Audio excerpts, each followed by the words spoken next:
बालक चादर विकसी बदन इंज लुकाया कोई देख सकदा नहीं मां दा जाया शान पांदे दोवें कदम ज़हरा ते इंज पर्दा पांदे जे जमीन वेखे कदम मुर्तज़ा दा जे आसमान वेखे कदम मुस्तफा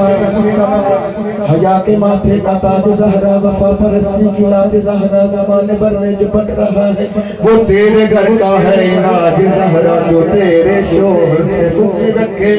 मरीज है वो लाइलाज ज़हरा और रूह और कल्ब की प्यास बुझा देती है फातिमा ज़हरा के बच्चों से मोहब्बत कर लो ये वफादार तो आवाज़ बना देती है कि मैं जो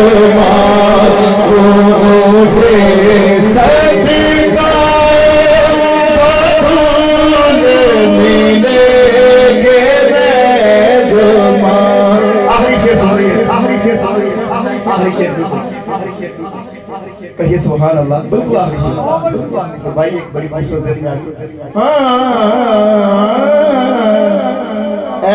माहे जभी वाले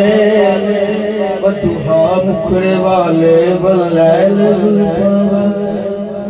आलम नशरा कैसे वाले अरे मुझको तो ये बता कि कितने सजदों का सिला है जनाब सैयदा फातिमा के मैं गुमां मुझे सजदाए बदूल मिले